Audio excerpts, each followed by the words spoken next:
Oke, baik. Selamat siang semuanya. Jadi pada kesempatan kali ini, kita dari kelompok 2 ingin mempresentasikan termodinamika persamaan keadaan. Sini ada saya, Hikmal, ada Adrianto, dan Soraya. Next.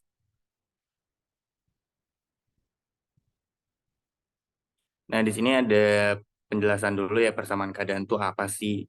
Jadi, kenapa harus ada persamaan keadaan, terus di bawahnya ada persamaan gas ideal. Di sini menjelaskan tentang gas ideal itu apa dan hukum gas ideal itu ada dari siapa aja, ada dari hukum Boyle, Gay-Lussac, dan Charles. Terus di situ ada permisalan juga, contoh penerapannya. Next. Dan ini juga ada rumus-rumusnya ya.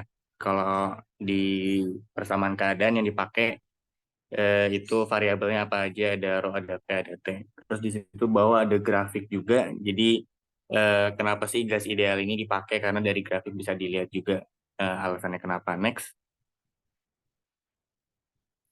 Terus untuk gas ideal tadi yang di atas itu kita gunakan rumus PV sama dengan RT karena tadi dilihat dari grafik. Adapun yang di bawah adalah permukaan gas ideal. Di sini gas ideal dari permukaannya dapat dijelaskan dengan dengan beberapa asumsi di bawah tuh ada satu, dua. Jadi ada ukuran molekulnya, terus ada gaya tarik menarik antar molekul gas. Next. Terus ada juga itu waktu tumbukannya. Jadi gas ideal itu yang kayak gimana bisa dilihat dari asumsi tersebut. Terus ada isotermal. Nah, isotermal ini berlakunya pada kondisi apa? Pada kondisi PV sama dengan RT itu konstan. Di sini juga ada grafiknya. Dan dari grafik ini saat proses terjadi pada volume yang konstan untuk gas ideal bermassa tetap itu bisa dituliskan PV NR per V dikali T atau konstanta kali T. Next. Di sini juga ada persamaan gas keadaan untuk gas real. Mungkin kalau yang sebelumnya ada gas ideal, sekarang ada gas realnya. Jadi pada keadaan nyata kita bisa menggunakan hukum van der Waals, terus digunakan teorema binomial sehingga persamaan van der Waals-nya bisa ditulis sama dengan PV sama dengan RT plus RTB dan yang itu ya.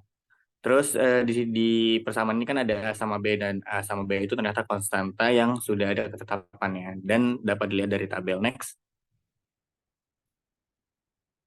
Terus di sini juga ada permukaan van der Waals tuh kayak gimana grafiknya itu bisa dilihat. Dan di sini juga ada permukaan PVT untuk zat real. Jadi zat yang nyatanya tuh gimana. Next. Di sini juga permukaan zat yang memuai ketika dibekukan. Terus jadi intinya ada transisi-transisinya gitu. Next.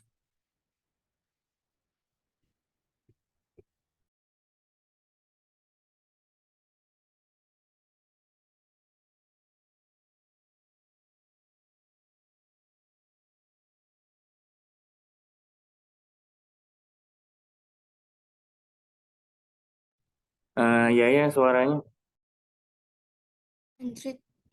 Selanjutnya ada eh, diferensial parsial, yaitu tuh eh, turunan parsial dari V fungsi TP. Terus selanjutnya ada turunan parsial P fungsi TV dan T fungsi PV. Selanjutnya itu ada ekspansibilitas atau kemuaian yang dirumuskan dengan beta. Terus ada fungsi ekspansibilitas untuk gas ideal juga.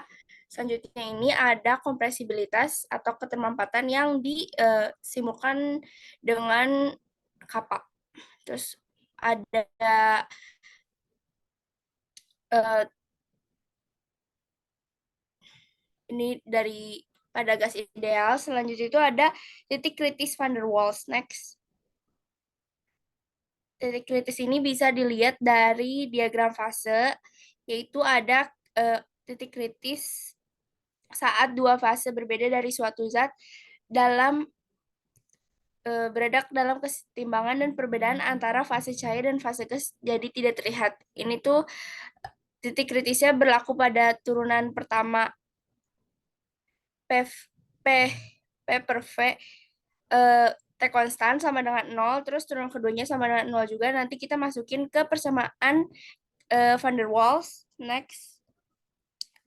Ditemukan tekanan kritis, volume kritis, sama eh, suhu kritisnya. Terus ada teori matematis. Ini tuh ada persamaan X, Y, dan Z pada pada ketiga koordinat. Terus next aja.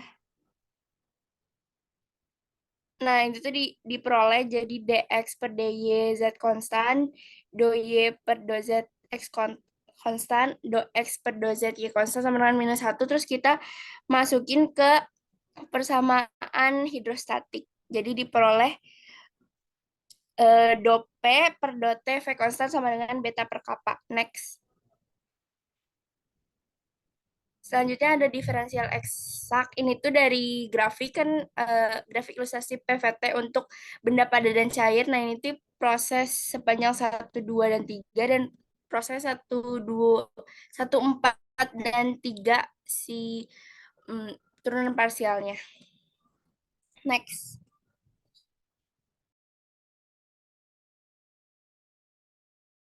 Selanjutnya itu aplikasi dari penggunaan persamaan keadaan di mana itu bisa biasanya sih umumnya untuk penelitian lebih lanjut metode dari metodenya dan juga teori dasarnya di mana salah satunya sepertinya ya penentuan jumlah mol udara lalu aplikasi sistem persamaan linier juga metode Newton-Raphson untuk solusi persamaan non-linier kemudian ada penambahan studi penambahan etilena glikol dalam menghambat pembentukan metanahidrat pada proses pemurnian gas alam. Ini adalah salah satu contoh dikit dari aplikasi penggunaan persamaan keadaan. Selanjutnya, ini adalah contoh soal dan pembahasannya. Mungkin bisa dilihat juga dengan solusinya.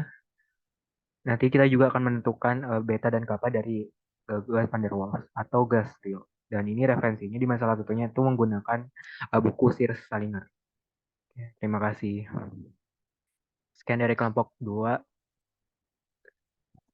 Terima kasih.